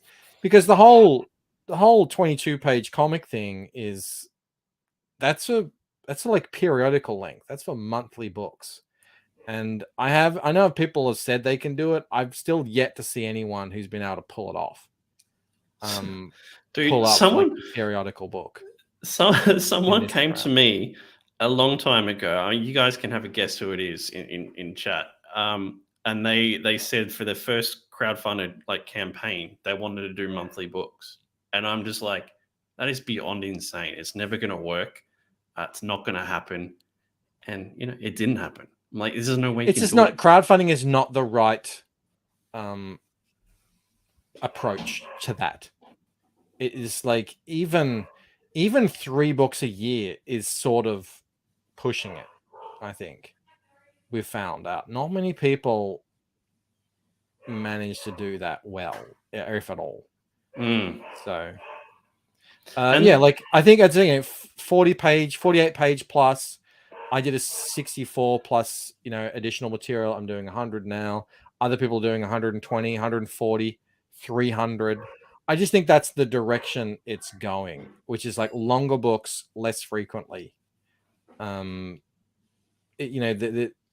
Just like the mainstream is moving away from the periodical, shorter book format. They're moving into trades because that's what sells. So yeah, you missed some comments up there. Okay, I'll just grab this one. I'm curious to see how frequently reverse titles are released this year. I'm wondering if Eric can give us the lowdown on that, Mike, so we can launch around him. That'll be really useful. Which ones you want could probably me to ask him? You just ask him on Twitter. He'll probably answer you. He's pretty open with all that stuff. What comments are you wanting me to look at here? I'll just micro says why I hate seeing people charge $25 to $30 for anything under 50 pages. Yeah, a lot of people do. Again, do what you want, but we've seen what happens. Like if you charge $25 for a 30-page book or under, you don't sell many copies. My bigs. I only consider Replicator 3 scum compared to Replicator 2. Yeah. Nice. Now you see how you're scum. Zach did 100. Okay, read that one. Zach did a 100-page book for $25 with free shipping at the beginning. I think Graveyard Shift started the 48-page 10 shipping standard. Everyone's doing it. Like I've actually looked into this. Like everyone is doing it slightly different. It is around that ballpark, but slightly different. I certainly paid shipping on Graveyard Shift. Zach's book, but I'm international, so I'll take Mo's word for it. Bancroft, what's the price difference between shipping one book to the USA or a box of 4 or 5? I have a follow-up based on the answer. It's not too much different because of the deal that we have. So, for instance, on the Second Chance campaign I have now, one book is $10 and then anything else is $15. So you could put 5 books in there and it'll be $15 shipping. So I might have to eat a little bit, but not much. Yeah. Now that we have a deal, Rob and I both have the same deal. We can ship 4 or 5, no problem. It's expensive backing books year to year, especially with the shipping, and then waiting for them to come out years later. I'm more inclined to back collected editions, omnibus moving forward, save on shipping. Yeah, see, that's what happens. That's what happens. Comics Legend. This is where people end up. They get in, it's a burst of excitement, and then they end up realizing, yeah, this is actually a really expensive hobby, and I'm just gonna sort of wait. And that's another reason why, as creators, I think it's on us to bring in new people because yeah, that initial excitement, and I'm going to back this day one. Like, people might still back, but then they're not going to continue backing day one every time, year after year. It's just not going to happen. Good point. Would the multiple chance campaigns be something that people see as an issue? And I mean, I know it is, because people have told me that, you know, in DMs and in back rooms and that kind of stuff. Do you think that's a concern, Bancroft? Like, multiple chance campaigns? Why back, let's say, the next Lucent book, right? If there's just going to be another campaign when it's about to ship, why don't I just wait for that one? Because you know that's going to happen with some campaigns. And I think it happens with everyone. The only issue it is for each creator individually, I'd say. So, you know, if you discount your books later on, you may make more money now, but you also do that understanding that you're probably going to lose money on the like campaign launches, because people will think that. They'll think, well, I'll just wait until it's discounted later on. So you, as a businessman, you have to weigh that up yourself, and that's up to every single person. And it is going to affect. It's what we've just been talking about. So that's why you have to continuously be trying to find new people to come in and be interested and find out what you're doing, because like, over time it becomes harder to keep people really energized and ready to dish out the big bucks on launch day. I don't think there's any way around it, though. It's just like, you've just got to put out your best work and just like try and force people to be invested through the work. I don't know of any other way of doing it. Or and you like energize people through your passion that you show through YouTube. It's just business, I suppose. But I think on a whole, I don't think it affects people on a whole. It affects individual creators and their audiences. People are invested in different creators at different levels. Like, I might back him maybe if it looks good. So others like, yeah, I always back this guy. So it's very interesting. Micah says it's a mail-in argument. If you can back at any time, why back before it's about to ship? So you only let people back during a certain time frame is correct. Tough question. See, like, I get it for him. I think it works for him really well. But you like Joe Ball, Professor Murph, perfect examples. The amount of money those guys have made in demand is staggering. Is absolutely staggering. So I think it works for John. I don't think it works for anyone else.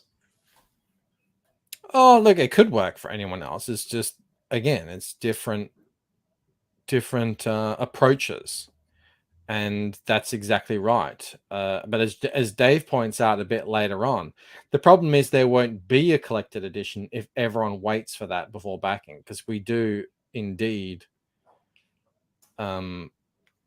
rely on the crowdfunding to pay for the creation.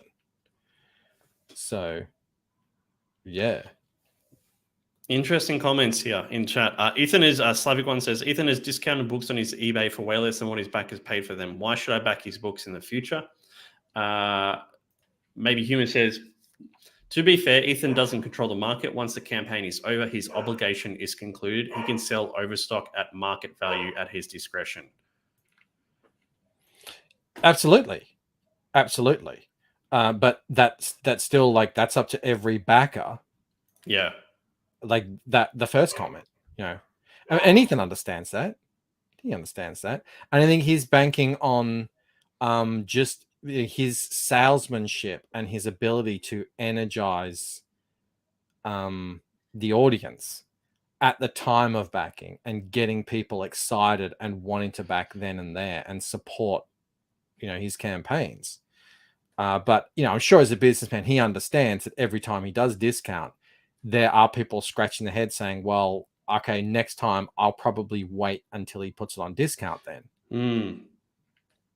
One thing, Shane doesn't do that. So Shane goes out, Shane and Yanzi going out of their way that it is to say they don't do that ever. They said you'll always get it cheaper if you back it. Well, that's cool. So they're taking that approach. Well, look, it's just different approaches. It's like you win some here, you lose some there. So, I'm sure if Shane and Yanzi said we're doing a 30% off all, I don't know, whatever, Inglorious Rex ones on our website, they would sell a bunch. But that cost might come back to them later. One thing I'd be interested in seeing, and I don't know if you guys would agree with this or not, but like for people that do second chance campaigns, and then add all this other stuff on when I've already backed it on the first time, is having some sort of like subscription box that you pay a little bit more or whatever it is, but you get all the added stuff that they add on the second campaign chucked in as well. I would like that. That way I don't feel like I'm missing out, even though I've backed the first time round. No? I'm sorry, Rob. I'm going to need you to repeat that. I didn't quite follow. So Ethan's got 2 campaigns for Wrecked Planet, right? I backed the Honeycomb tier on the first one. I would like it if there was some sort of option on the first campaign that you pay extra and you get all the stuff that he's going to add on in the second campaign into the first one. Is your concern the double shipping? Yeah, double shipping. And like, I don't want to have to think about it. I don't want to have to, pay attention. Well, I think there's nothing anyone can do about that. But the shipping, Murph, has done incredibly well with that by offering these as secret perks. I was able to offer the magnets, and this was like the reason why I did them, because I wanted to test this. I was able to offer the magnets to just people who'd backed my second chance campaign, and the code will not work for anyone else. Fantastic. And like that was like, yes, great. So there's people can do that, but other than that, Indiegogo is not really set up like an online store. It really is a crowdfunding platform. So it's pretty limited in terms of helping, people out with multiple orders across multiple campaigns with the shipping and stuff. I see. Sorry. Lots of good comments, man. Jasper says, actually, let's get to this one first. My only problem from Maybe Human, my only problem with second chance campaigns is when the first chance campaign hasn't been fulfilled yet, which is how they usually happen. Sorry, guys. We've got a new puppy and he's barking all the time at the moment, so apologies. Jasper says, I hate it when items are added mid-campaign. Do you hate it, Jasper, because you have to pay shipping again? Now, if you didn't have to pay shipping again, would you not mind it? What I think everyone should do with that, Mike, is have a subscription tier, right? So just so, Lucent, you're going to add all these different things during the week. Sure, there's no shipping, but I don't want to think about that shit. I just want to buy this and I get everything that goes into it. That's what I want. I think everyone should have that option.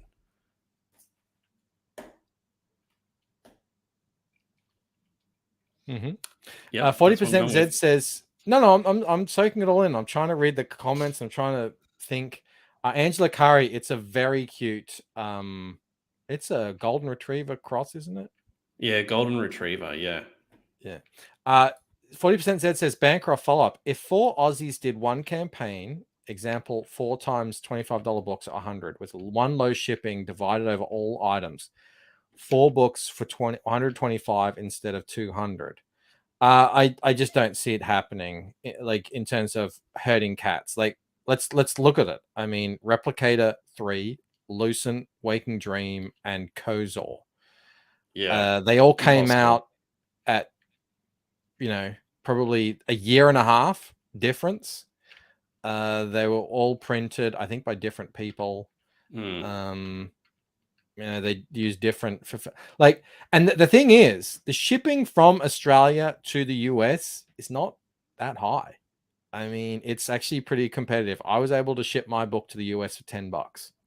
Yeah, it's crazy. There's no reason why to do it with Australians. You could do this with anyone, essentially, is what I'm saying.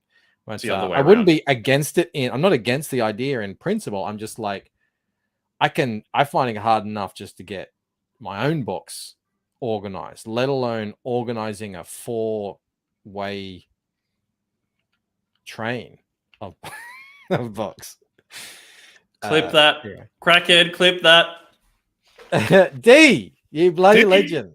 Legend, mate. Thank you so much. I need a clip like you've got for D. The only one I've got that doesn't apply at all is... You know what really grinds my gears? That's all I've got.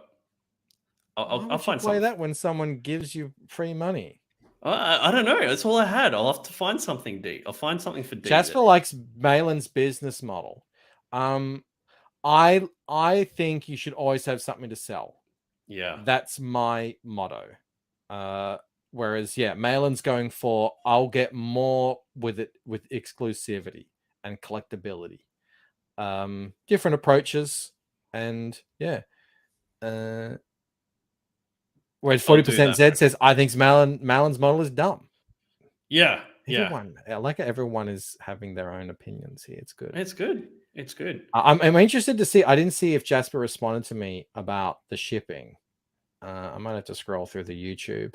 He says, not that concerned about shipping. Many creators added Keown covers during the in-demand period. So what's the issue there, Jasper? If it's not the shipping, what's the issue with? Because I sort of see it as you are updating the campaign. You're creating. It's like fresh and new. You know, it's getting new.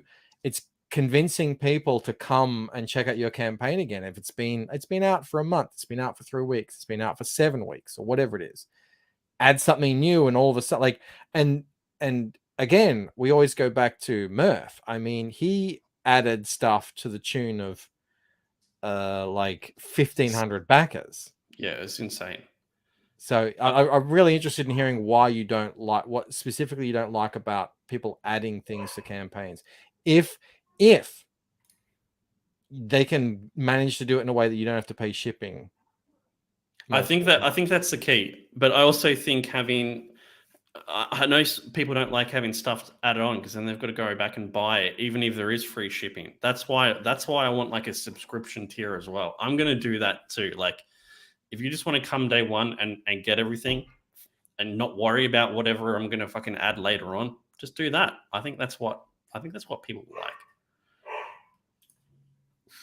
Do you guys want me to show you the dog? Yeah, go get the dog. I'll read through the comments while you go get the dog.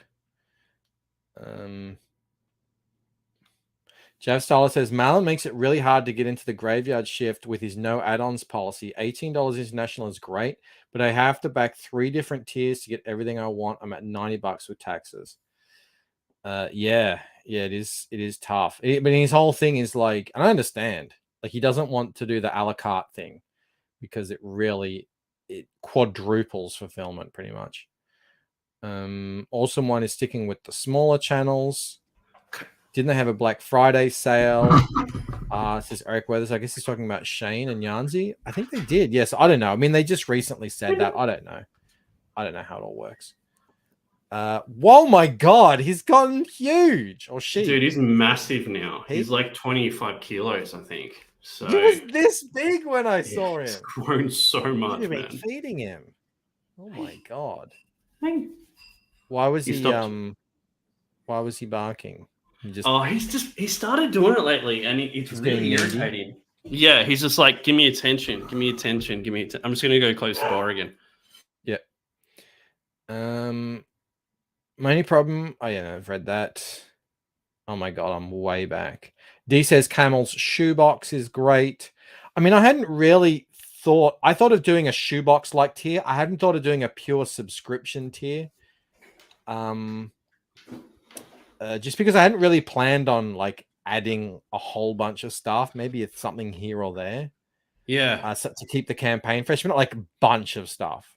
You know, like if you jumped onto the honeycomb box at the beginning of Ethan's campaign, it's insanely expensive. At the end, it was insanely cheap because of all the stuff it added. I'm not going to be doing that much. Slavic one has a great point here. Creators should be given some kind of discount to backers that back the first book, free shipping or $5 off, something that later backers cannot get. Maybe just day one backers. Day one, I think day one discounts are great. I think offering discounts as in secret perks, or like I could do a code even to people who've signed up is pretty good. Yeah, I think you're onto something there. Yeah, I really think there's a really like a good way to do it, right? I think have a subscription tier or whatever you want to call it, just something you can buy that gives you all the shit that's going to happen throughout the campaign, like day one. You want that? Get that. You don't want that? You want to buy just the book, and then as the campaign goes on, select what you want from what's added on with free shipping. I think like that is the way it should be done. But that's just me. You know, do it however you want to do it. And like, do you guys go to a campaign and like you've backed something and you like go back later and like, I have no fucking idea what's new now. There's so much shit on there. I have no idea. Happens to me. Your gears grounded, Rob? Did you grind them up? Do you think they are? Do you think they're grinded? Where's my clip? You know what really grinds my gears? 40% Zed says Canada also has commercial accounts with bulk rates. I could send multiple books for 10 to 15 as well, but a single person might not have the volume to qualify. Yeah, that's why Rob and I are sort of going into this thing together. Yeah. So we are sort of doing what you're saying. We're just not sending them at the same time. So for the end customer doesn't notice anything, but Rob and I are kind of coordinating. Well, we're sort of, pooling our resources together to be able to get cheaper shipping rates for you guys. So there's that happening. Jav says Kami here is 30 kilos. My dog prior to this, 65 kilos. So that's about 140 pounds for you Americans. Complicated tiers make me give up altogether. That's the thing, man. Like, you got to keep it simple for people that want it to be simple, like me. Trevor Wright, is a new cover convincing people to back or just double dipping from original backers? I don't have an issue with putting on multiple covers because it really is a take it or leave it situation. I'm sorry, Jasper. I don't see the issue, like, because it's not. Now, if your issue was you really wanted that one cover by Kenneth and he only has it in his top tier, I'd understand. That's the way he sets up his tiers. But it's like with Shane, or I mean, pretty much everyone. It's usually well, take it or leave it. It's there. It's available. Buy it or don't buy it. So I guess I don't really see the issue, and I don't think double dipping is, in this sense, is a bad thing. It's like give customers what they want. They clearly want, like, they're buying them. They clearly want more covers. They like buying books, like 1, 2, 3 books, with different covers on them.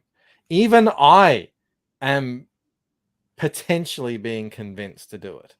It's Even only me. taken 3 years of me just I needed a nagging way you. to justify it to my intuitions. Angela says she's heading off. Angela, you got 20 minutes. Don't you dare go anywhere. You stay Yeah, here. she saw the dog. She's out of here. Let her be, Yeah. Rob. No. God. No, she can't leave. That's how it is. Great discussion tonight, Random Task. Thanks, man. Appreciate that. We try to do that. We try to have good discussions here and there. Could you imagine, Mike, if there was no in demand, like on Indiegogo, how fucked some creators would be? Like Joe Ball, Professor Murph, for example. Like they would be in a completely different ball game if they didn't have in demand. Same as me, a good man. thing going there with Indiegogo. For a few years. People remember the good old times when Indiegogo used to, show your campaign. I'll do two. Eric Weather says I'll do 2 covers to the main book with a reprint of the previous book, having a new variant. That's a plan, at least. Yeah, I think for me, 3 covers is the limit. Should be the limit. Should be the limit. Sorry, I just read Mo's comment. Oh my God, he's gotten huge. Bancroft said the same thing when he discovered Rod is a shower and a grower. Oh my God, I'm so far behind on the chat here. I know. Steele says true hardcore supporters don't care for a price. They want it all. Loyal fan base is everything, in my opinion. That's true, man. But then you've got the people on the fence, right? That want to support other creators, that want to support a book. And the shipping's $25 and the perk is $50 itself. And then you're like, I really want to support it, but not at that cost. It does happen. Maybe Human says, don't do it, Bancroft. Resist the variant cover urge. It ruined the American comic industry. I just don't think it's the same thing. I see what you're saying. And I've had this is the intuition that I've been fighting against, the gut feeling that I don't do variants, right? I just don't think it's the same thing. I think we use the same word. It's not the same thing. The variant craze ruined the comic book shop. Yeah. And because the comic book shop is the only place to get American comics for the last 30 years, it ruined the industry. Well, it played its role in ruining the industry. But that's for completely different reasons. Because they were forcing retailers to buy all these covers that no one wanted or needed or were going to buy.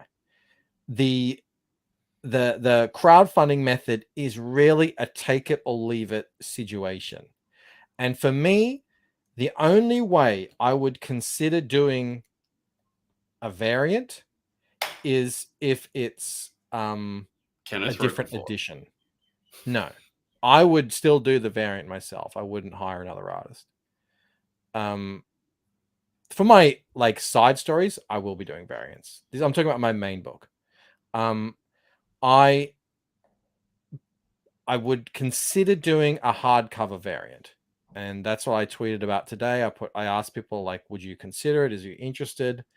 That's the only way I would really consider it. So I'd have my normal $25 soft cover edition. And then if I did a variant, it would be a hardcover, full oversized. You have Gilgamesh way too close to you for my liking. Fine. You just reach out and Gilgamesh is there. I've got Raven. I've got. Where's Enkidu at? Where's Enkidu Undertaker. Enkidu's in there. Don't you worry about it. Do you want to see Enkidu? He's running around the jungle naked.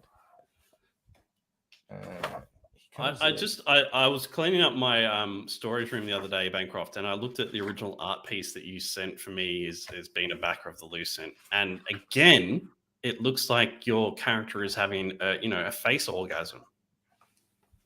There's Enkidu. Oh, no wonder you like this book. There's a beefy man. There's a beefy man. Yeah. So look, this is the only way I would consider doing it. This is European. This is French style, yeah. And when I said, a lot of people are like, oh, I would only buy a hardcover as a collected edition. Well, my collected edition is years away. It's years away. So it's, if I offer it again, it's a take it or leave it situation.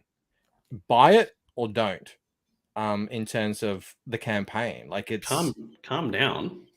No, I'm saying like that's why it works in crowdfunding.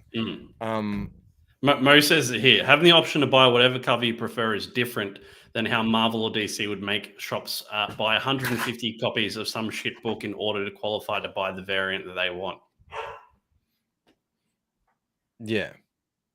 And again, it would be a different cover. I would probably do it in a different style. I would probably do a like this, a painted style. You know, it would have to be more expensive though. So it definitely wouldn't be. It wouldn't be for everyone. It would be significantly more expensive. Probably $45 or something. Crackhead's got it here. If you don't like my hardcover, don't buy my book. Bankrupt 2023. Clip that, everyone. Clip it. Yeah, and 40% Zed says the hardcover doesn't offend me, but I won't pay more for it. I just buy the soft cover. Yeah, that's exactly what I would expect. That most people would just buy the soft cover. Are you interested in reading these comments on this campaign that people aren't happy with? I mean, I kind of am, but you'd say no, I don't want to do that. I don't. That's other people's business. I don't really want to. That's like gossip. I predicted it. I'm getting to know you really well. How about this bad boy? Why is it so small? Here we go. It should be that big, Bancroft. Why isn't it that big? Because I couldn't get the HTML to work through friggin' MailChimp. And you know what? It also needs to stop. And like the little section needs to pop out real exciting, like, you know. Rob, what did I say to you when I I'm said, never doing this fucking thing again? Now, what did I say to you when I sent this? I was like, check it out. And you said, cool. And I said, it better be because I'm not doing anything else. I did change poor Eric Weather's description to not camel moons, but that was. I wasn't defeated by HTML, maybe human. It's MailChimp does not let you scroll down. I couldn't even change first name to anything else. It's like, that's it. That's all you get, you know?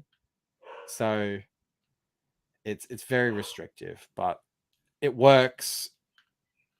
It goes straight through to the MailChimp thing. And yeah. Dean is just happy to be involved. Thank you, Dean. Dean is a good guy and a good artist. He's getting better by the day. Jasper, you go read them. What Dean is, they're not good. Up for my entry, so it sounds like Crackhead is getting Dean to do a piece. Double Dean. Nice. Talk about double dipping. Double D. Double D. Double D. HTML is hard. Bancroft, I know, man. He isn't actually. It's pretty easy. This is the thing about Bancroft. He'll be like, whatever it is, this thing is impossible. It can't be done. And then you find out 3 months later, you know what? It was really actually easy to do. I just didn't see this one particular thing to change it. Just like the video game show with the emulator, Bancroft. Lies. I don't know what you're talking about. Like, I'm trying to think of a situation that fits. You what said you're talking that about. There are only a select amount of games to play because this emulator, blah blah blah blah. Oh yes. Oh, that wasn't my fault. That's that stupid program. See how he goes. Can we talk about something good here? McShort doesn't know about the giveaway. So, scroll down, sign up your email address, put in your name, like put in McShort. Yeah, put in McShort. Don't worry about first name because we want to be able to know who it is. Okay. Yeah. If you sign up to your email address, you will be entered into the emails of all these people here. But we're all awesome people. We're not going to spam you. We're all cool. And you will go into the running to win one of 17 original pieces of art from all these glorious creators and I mean, I guess Jeremy's a YouTuber now. Jeremy, you're a YouTuber. How does that feel? You're not in construction. You're a YouTuber. Adam Lawson is on there. He's a writer and publisher, but there's lots of artists on there. So we'll be running this into about mid-Feb. Now, when mid-Feb comes, you're going to want to be. Did we get an Oz raid, John? Well, if we did, Maybe. were you watching Oz's channel? Yeah, where were you, Malin? That Where were must have you? been spicy. We've been having a great discussion over here. So mid-Feb, it's going to be party time and it's going to be crazy. So for every day until all 17 are given away, we're going to be giving away 2 pieces a day. And then we're going to be jumping around to different streams. We're going to try and get onto Mandy's, Reenie's, Kelsey's, the Comic Squay guys, Camels. I'm just trying to follow this thing around without getting hypnotized. Phil's, Patrick, yeah, Clint, like all these guys. Joe, it's going to be great. So, and we're going to be giving these things away. The wheel decides. The wheel decides. Yeah, I think it's linked to the top of the chat there, Mason. It's greatwheelgiveaway.com/sign up. Again, I couldn't even get the URL without the sign up. They wouldn't let me. But and Malin, Bancroft doesn't want you to be a part of this, but if you want to put a piece in here, let us know. I'm more than happy to. Not that I don't want him in there. I don't want to have to make this thing again. I've got to finish Camel's piece. I've got to finish covers. I've got to do my book. 17? You know what's better than 17? 18. Well, someone did point out that 17 does not break down to 2 a day evenly. I mean, there is a remainder. There you go. Mobig says, Camels, Patrick's, you didn't say this when I entered. What if I win on one of their shows? No problem. You'll be sent an email that day. And you have, I think, a couple of days we decided. 72 hours. Yeah, see, John, he doesn't want to make anyone work. Thank you, John. He understands how tough it is out there. Look what you've done, Bancroft. Look what you've done. You've alienated poor John. Let's do it again later. And we'll get other people involved. I really hope we do. Once they see how massive a success this is, everyone will want to be involved. Yeah, so McShort has that question as well. If we aren't on that specific stream, you'll be notified by email, and if we know your Twitter, we can DM you as well. And you'll have 72 hours to come forth and claim your prize. So we'll make sure that, yeah, you guys. We said that last time we did a giveaway. There were so many people who did not respond. The big ones too, the Graveyard Shift prize and the Cyberfrog prize. It was like, yeah, this is $300 worth of comics here. Yeah, it was just crazy. Like you could just take that, put that shit on eBay and make some money, like free. Yeah, you do what you want. Yeah, because initially we did think you got to be on stream. But then Rob actually unbelievably pointed out, well, last time we had 500 signups. This time we've got 17 people involved. We could get a lot more. We're already up to, let me go check actually. We were up to 235 at the start of the stream. I'll probably do a refresh. Probably a few more. Unbelievable. 245. So we've picked up another 10 since the stream began. Yeah, this could be big. It's really going to get crazy when we actually start doing the draws, I think. Yes. When we start giving stuff away. Yeah, I think people are going to want to sign up. Get involved. Especially if that Reenie piece. That could be worth a mint. I want to be able to enter just my chance to win that. She's been selling these things. You could win Reenie's piece and then just DM Snarkticon and say, dude, what do I get for this? She's touched her. She's sweated on this. You know, it's probably got her DNA rubbed off into the paper. It's really cool. What is that worth to you? No new sign-ups of the first. Oh no, there will be sign-ups there'll be until sign-ups. the very end. There will be signups. The whole point of this for us is to get signups. Yeah. Mailing lists are huge, actually. Yeah. Getting mailing lists is a massive deal. So that's the point of it. He says bullshit. Yeah. Do you know what I've been working on recently, Bancroft? What? I'm creating an army of magpies. I've been working on it for about 6 months. I have 5 now. What are you talking about? They eat food from my hand. I'm going to need footage of this. How have you not filmed this? Hang on one sec. I wish I had my magpie video to play. Because people might be people in the chat who don't know what a magpie is, an Australian magpie. Because I think they're different in the States. They're like a third of the size over there. Yes. Our magpies are like the size of your bald eagle. You call them bullshit? Oh my God. You wait till you see the photo. I'm be feeding them chicken and tortilla chips. Oh, now conveniently, his internet cuts out. Big Magpie is not on board with this domestication of a wild animal, mate. Because you know magpies will remember your face forever.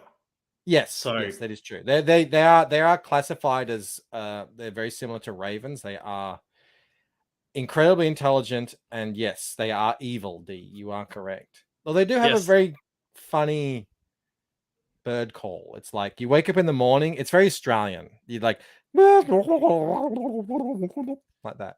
Yeah, they come, Mike. They walk right up to my front door, and because we leave the fly screen like closed, but the front door open all day because of the heat, obviously, right? They walk right up to my door and start singing at me, and then I go and bring them food. And how much are you spending on magpies a week, Rob? But, dude, the magpies, they're not dogs. They eat a bit of, they eat a little bit of chips. Child is sitting there malnourished in the corner saying, Daddy's giving all of my food to the birds. My wife's like, you love these birds a little bit too much, Rob. Well, I'm like, yeah, but you'll be happy when we need them, when there's the apocalypse. And I'm walking around and these birds protecting me.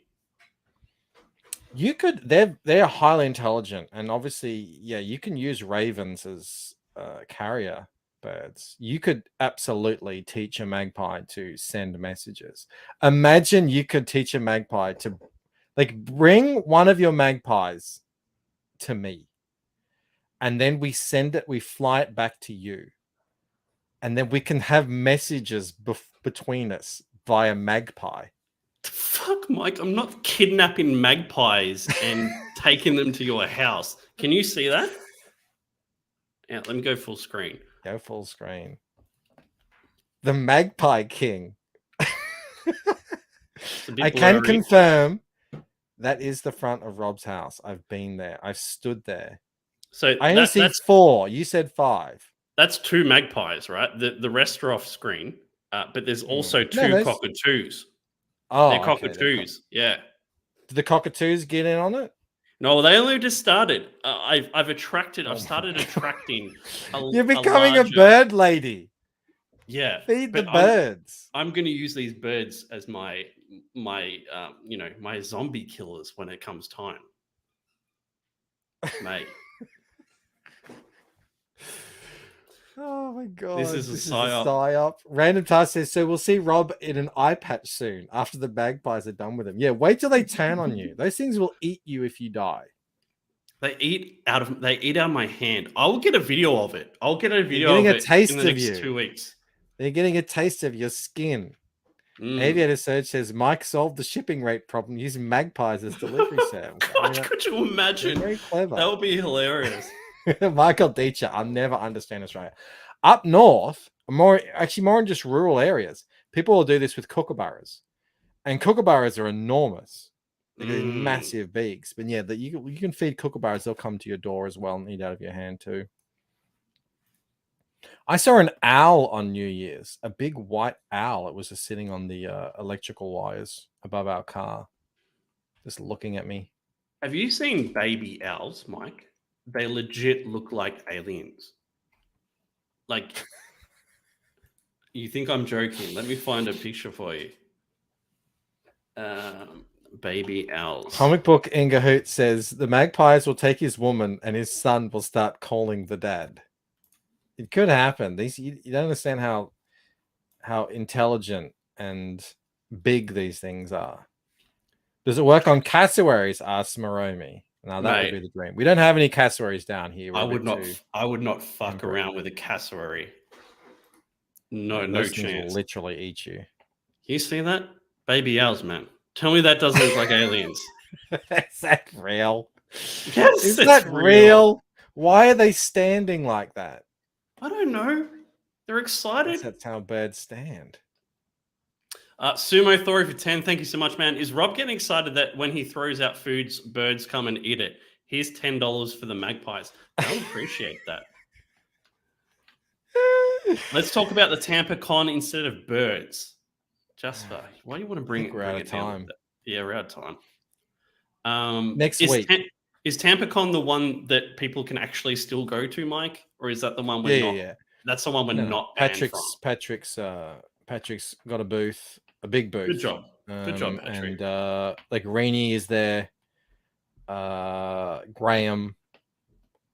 A bunch of others will be attending. So that's the one I think that we're going to be doing the meetup there. Oh, nice. All things, assuming everything goes well, I will be there as well. Hopefully. I keep saying 95%. So we'll see. Will you actually go though? I don't know if I believe that you will. I want to go. I want to be intelligent. We don't always get the things we want, Mike. All right, guys, we're gonna wrap it there. It was a good show. We had like 80 people in here at one point, which is great. Until you started talking about magpies? Yeah, we dropped 10 people straight away, which is surprising. I mean, I can't believe people aren't interested in my army of birds. Like, seriously. It's shocking. I'm sure John would love that. Good point. That was a good point. I don't know. All right, I'm going to play us out. Thank you all. We'll catch you all later. Let's go out with this one. See you later, guys. Bye. Bye. I bring you love. Is that the love between a man and a woman, or the love of a man for a fine Cuban cigar? I bring you love. It's bringing love. Don't let it get away. Break its legs! Yeah!